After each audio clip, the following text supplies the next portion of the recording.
ಮನೆಕಳ್ಳತನ ಮಾಡುತ್ತಿದ್ದ ರಾಜಸ್ಥಾನದ 3 ಆರೋಪಿಗಳನ್ನು ಅನ್ನಪೂರ್ಣೇಶ್ವರಿ ನಗರ ಪೊಲೀಸ್ ಠಾಣೆಯ ಪೊಲೀಸರು ಬಂಧಿಸುವಲ್ಲಿ ಯಶಸ್ವಿಯಾಗಿದ್ದಾರೆ.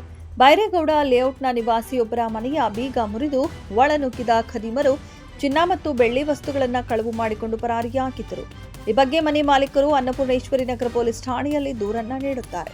ಮನೆ ಕಳವು ಪ್ರಕರಣವನ್ನು ದಾಖಲಿಸಿಕೊಂಡ ಪೊಲೀಸ್ ಇನ್ಸ್ಪೆಕ್ಟರ್ ಲತೀಶ್ ಕುಮಾರ್ ಅವರು ಆರೋಪಿಗಳ ಬಂಧನಕ್ಕೆ ಬಲೆ ಬೀಸುತ್ತಾರೆ.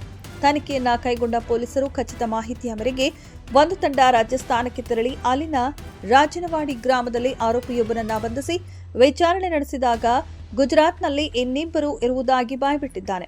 ಮತ್ತೊಂದು ತಂಡ ಗುಜರಾತ್ಗೆ ತೆರಳಿ ಅಲ್ಲಿನ ಸರ್ದಾರ್ ನಗರದಲ್ಲಿ ಮತ್ತೊಬ್ಬನನ್ನ ಹಾಗೂ ವಲ್ಸಾಡ್ ಜಿಲ್ಲೆಯ ನಾನಾಪಣ್ನಲ್ಲಿ ಇನ್ನೊಬ್ಬನನ್ನ ವಶಕ್ಕೆ ಪಡೆದು ವಿಚಾರಣೆಗೊಳಪಡಿಸಿದಾಗ ಮನೆಗಳವು ಕೃತ್ಯದಲ್ಲಿ ಭಾಗಿಯಾಗಿರುವುದಾಗಿ ತಪ್ಪೊಪ್ಪಿಕೊಳ್ಳುತ್ತಾರೆ.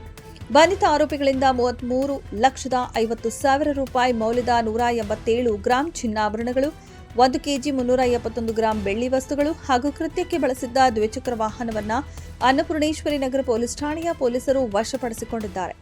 ಅನ್ನಪೂರ್ಣೇಶ್ವರಿ ನಗರ ಇದರಲ್ಲಿ ಕೂಡ 187 ಗ್ರಾಮ್ಸ್ ಗೋಲ್ಡ್ ಆರ್ನಮೆಂಟ್ಸ್ ಮತ್ತೆ 1 ಕೆಜಿಗಿಂತ ಜಾಸ್ತಿ ಸಿಲ್ವರ್, ಟೋಟಲ್ 3,50,000 ಆರ್ನಮೆಂಟ್ಸ್ ಸಿಕ್ಕಿದೆ.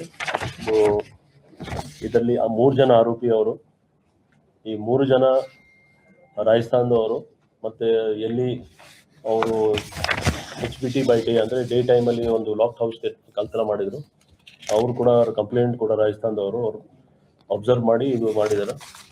ಇದು ಕೂಡ ನಮ್ಮ ಪೊಲೀಸರು ಭಾಳ ಒಳ್ಳೆ ಕೆಲಸ ಮಾಡಿ ಟೆಕ್ನಿಕಲ್ ಅದಾದ್ಮೇಲೆ ಕೇಸ್ ಡಿಟೆಕ್ಟ್ ಮಾಡಿ ಇಂಟ್ಯಾಕ್ಟ್ ಪ್ರಾಪರ್ಟಿ ರಿಕವರಿ ಮಾಡಿದ್ರು. ಈ ಕಾರ್ಯಾಚರಣೆಯನ್ನ ಪಶ್ಚಿಮ ವಿಭಾಗದ ಡಿಸಿಪಿ ಯತೀಶ್ ಅವರ ನಿರ್ದೇಶನದಂತೆ ಬ್ಯಾಟರಾಯನಪುರ ಉಪವಿಭಾಗದ ಎಸಿಪಿ ಉದಯ ಭಾಸ್ಕರ್ ಅವರ ಮಾರ್ಗದರ್ಶನದಲ್ಲಿ ಅನ್ನಪೂರ್ಣೇಶ್ವರಿ ನಗರ ಪೊಲೀಸ್ ಠಾಣೆಯ ಪೊಲೀಸ್ ಇನ್ಸ್ಪೆಕ್ಟರ್ ಲತೀಶ್ ಕುಮಾರ್ ಅವರ ನೇತೃತ್ವದಲ್ಲಿ ಅಧಿಕಾರಿ ಮತ್ತು ಸಿಬ್ಬಂದಿಗಳ ತಂಡ ಮನೆಕಳ್ಳರನ್ನ ಪತ್ತೆ ಹಚ್ಚಿ ಬಂಧಿಸುವಲ್ಲಿ ಯಶಸ್ವಿಯಾಗಿದ್ದಾರೆ.